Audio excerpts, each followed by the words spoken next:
Something very strange is happening right now, and once you see it, you won't be able to unsee it. We're about to watch some of Donald Trump's most loyal defenders twist themselves into absolute pretzels, scrambling to explain something that, on its face, doesn't even make sense. You've got MAGA voices like Jason Rance and Lydia Mohan going all out, trying to justify why Trump suddenly pulled the plug on Pam Bondi. And let's be honest, this isn't just casual defending. This is damage control in real time. Because when the narrative starts falling apart, that's when the spin kicks into overdrive. Before we dive into the full story, comment where you're watching from, and don't forget to like and subscribe so you don't miss the next one. Now, in this clip, you're going to see exactly how far some of these loyalists are willing to go to protect the narrative even when the facts don't quite line up. I'm going to let the footage play out first, no interruptions, and then we'll break it all down piece by piece. Let's get into it. Good evening, I'm Abby Phillip in New York, and tonight, another Trump cabinet official is fired in less than a month. This time, it's Pam Bondi, who is officially out as Attorney General. Deputy Attorney General Tad Blanche will now take over as acting AG. Trump made that announcement on Truth Social this morning, calling Bondi a great American patriot and a loyal friend. He says she'll be taking over a private sector job soon. Bondi called her tenure the honor of a lifetime and the most consequential first year of the DOJ in American history. But sources tell CNN that Trump had grown frustrated on multiple fronts, one of them being that she hadn't investigated or prosecuted enough of his political opponents. But it wasn't for lack of trying. Trump had called for prosecutions into Letitia James, Adam Schiff, James Comey, but all of those efforts have so far fallen flat. The department had also opened investigations into a number of Trump's other political opponents, including Bill Clinton, former CIA Director John Brennan, and Fed Chair Jerome Powell. The Democratic lawmaker who told service members not to follow illegal orders, and all of that with the blessing of President Trump. Now, that was said, that was all after Bondi said this in her confirmation hearing when she was up for the job. I will not politicize that office. I will not target people simply because of their political affiliation. Justice will be administered even-handedly throughout this country. No one will be prosecuted, investigated because they are a political opponent. There will never be an enemies list within the Department of Justice. Our sources also say that Trump had grown frustrated with Bondi's handling of the Epstein files. Here's a recap of how that went over the last year. The DOJ may be releasing the list of Jeffrey Epstein's clients? Will that really happen? It's sitting on my desk right now to review. That's been a directive by President Trump. You're grilling me on President Trump and some photograph with Epstein? Come on. The FBI, along with U.S. Attorney Pirro and all of our prosecutors, have worked tirelessly for months, sifting through evidence that had been sitting at the FBI with the Biden administration for 4 long years. None of them asked Merrick Garland over the last 4 years one word about Jeffrey Epstein. How ironic is that? You know why? Because Donald Trump, the Dow right now is over, the Dow is over $50,000. I don't know why you're laughing. Ellie Honig is here with us in our fifth seat, former federal prosecutor in his own right. Ellie, she's in the unenviable position of being hated by a lot of people for a lot of different reasons. Yeah. What do you think is the real reason that she shouldn't have a job right now? Well, the reason she shouldn't have a job or the reason she doesn't have a job? The reason she shouldn't have a job is because she carried out Donald Trump's overtly political agenda to prosecute people who wronged him politically. The reason she doesn't have a job is because she wasn't good enough at it. And I do think Pam Bondi can perhaps be a source of cross-ideological agreement. So we have Democrats, Republicans, liberals, conservatives. Does anyone at this table think that Pam Bondi was a good attorney general?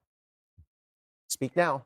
Yeah, I think in some cases she was effective, in others she wasn't. Okay. I think the handling of the Epstein files undoubtedly was botched from the beginning. Donald Trump disagrees with you because he just fired her, so he doesn't think she was any good. Well, no, he's not saying that she had a failed first year, clearly. Oh, it's a Otherwise, ringing he would have endorsement. done it a long time ago. I mean, clearly, she didn't do what he wanted to get done in that particular position over the course of the year. But that doesn't mean that there were any successes. What's the When you best look thing she did? specifically at crime, crime is down. She's been making a point to go after actual criminals, including cartel-tied cells in this country. She also was the head of the AG's office, as we actually went after the Antifa groups that people pretended didn't exist for about 6 years. These are great So talking those are points. Let me points. give you some stats. There's truth. Crime is down across the country. That's a great thing. That's a good thing. Pam Bondi presided over the dismissal and closing out of 23,000 criminal cases, federal cases, gun cases, drug cases, violence cases, more than any DOJ since 2004. She got rid of those cases. Why? So they could do more immigration prosecutions. So yes, crime rates fell. You can attribute that to a whole lot of factors. Never believe anyone who tells you. They were falling long before Trump. They were came into falling, office. but the fact is, immigration cases. DOJ. Well, no, crime. Would you rather prosecute an immigration case or a gang crime was case? falling at historic rates before Trump came into office. That's also true. But I want to get to why she was fired, because I think this is important. She was fired because she didn't go after Trump's political opponents. Now, Trump has put in somebody, his former personal attorney, who I presume he thinks, at least on a temporary basis, will do that. Is this where we're at right now in this country, where it's just like one attorney general after another until he gets the prosecutions that he wants? Well, I think that's a certain conclusion that you could jump to. I mean, yeah, this is the second cabinet figure in a few weeks who's been fired. I think most Republicans would look at that, though, and say, look, Trump is eager to find somebody who is competent. And when you look at the things that a lot of Republicans are eager for the attorney general to do, I don't think the lawfare is, and I think as Jason mentioned, a lot of it's going after Antifa. That's a big part of it. A lot of it's going after some of the foreign money that's funding Code Pink and some of the protests. But he wants going the to anti lawfare. I mean, is that appropriate? Well, so So no, but I wouldn't frame it that way. The same way that you guys didn't frame it when Steve Bannon was targeted. No Democrat sent out a tweet asking to prosecute 3 specific people. You had people who said that you wanted to throw Donald Trump from a Democrat? in jail, and you wanted to take him off of a ballot so he Who are these couldn't run people? for Who are these president. people? The entire state of Colorado and the Democratic Party. Okay, so clearly, this idea. The framing, I think, your point is a valid one when it comes to that is very optics. different from the Why? president directing his attorney general in public, mind you, as he did. Pam, I've reviewed the 30 statements. What about Comey, Adam Schiff, Letitia? He publicly, right? He's doing this.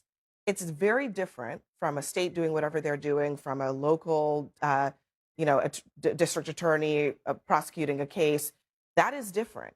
When the president says, why are you not prosecuting these people who I hate? He believes broke laws. Okay, now, but it's you not can his place disagree to do as to that. whether or not they broke any laws, and you can have a fair argument, I think, about the appropriateness of the president doing it. But I do think that the framing is important. So you're defending it then? I'm defending the president saying someone, in his view, broke the law, and we should be targeting that person. The same exact way Democrats said that about Donald Trump, and it wasn't framed as Donald Trump is being targeted as a political Jason, adversary. you're making that sound as if it's reasonable, and it's not, okay? The president making a unilateral determination in his own mind that somebody has broken the law without providing, by the way, any proof of that, and then directing an investigation into that person is calling for an that is not appropriate. Let me Okay, try- I'm sorry. If you don't like partisan prosecutions, you should also not like that. Even if we take it as a given that there was prosecutorial overkill against Donald Trump, and I've said publicly that I believe there was, especially from the state actors, and even to an extent from some of the federal prosecutions from Jack Smith, that does not justify going out and charging Letitia James for mortgage fraud. And that was rejected by a judge and a grand jury. It does not justify charging Jim Comey. I'm no fan of Jim Comey with an age-old, flimsy perjury charge. It does not justify trying to charge Mark Kelly and Alyssa Slotkin for something that is simply not a crime. And if this is going to be the way things go, you did it to me, I'm going to do it to you. Are you okay with, let's say there's a Democrat, hold on. Let's say there's a Democratic president. There will be a Democratic president at some point in this country's future. Are you okay with them saying, this is the game now, we're gonna go seek out everyone on the other side who displeased us? Unfortunately, that's already a talking point. J.B. Pritzker is already talking about Project 2029 and trying to put Trump officials in jail. I'm not okay with that. Unfortunately, this seems to be a sort of tit-for-tat thing. And I guess, to your point, I mean, the system is working, right? So there was evidence that Letitia James may have committed some mortgage fraud that was looked into, and ultimately a jury of her peers decided that wasn't legitimate. So I think there was. I'm glad the system is working against the person who's actively trying to destroy it. I mean, the beautiful part of America is that we have institutions and checks and balances that are separate from the president. You can see time and time again, Donald Trump is trying to bully other institutions under his wing. So we can look at Jerome Powell at the Federal Reserve. If you look at countries where the president is able to control monetary policy, these are some of the worst countries in the world, right? You do not want the president controlling monetary policy. This has happened in countries like Venezuela. Let's take this over to the DOJ. You do not want the president directing the DOJ to prosecute people, to indict people, and that is exactly what we saw. We just watched a clip of Pam Bondi saying, there will never be an enemies list at the DOJ. Well, Abby just read off an enemies list that Donald Trump quite literally sent out. Has any Democrat, did Joe Biden do that? Is there any example of Joe Biden, Kamala Harris, or any of them having an enemies list? Letitia James and Alvin Bragg, people literally ran on putting Donald Trump in jail. I think we can all agree that there was politicization. So, but in answer to his question, which is important, is there an example that you all can cite of the president directing the investigation or the prosecution staff did not tweet on his behalf into anyone? No, they didn't put it out there in public. All right, well, good. I'm glad that we're in agreement on that. There's agreement on that. The president is more public about this, and I don't think that is a smart move from It's not that he's more public about it. It's that he is doing it when there is zero evidence that it was done by the people that he claims did it to him. You guys are attributing investigations in Georgia and investigations in New York to Joe Biden with no proof. That doesn't make any sense. I'm sorry, it does not make sense. There was a tradition that the President of the United States, the White House, did not talk to the Department of Justice. When I was in the White House, literally, you couldn't call the Department of Justice and ask about a press release without talking to the counsel's office first and getting clearance.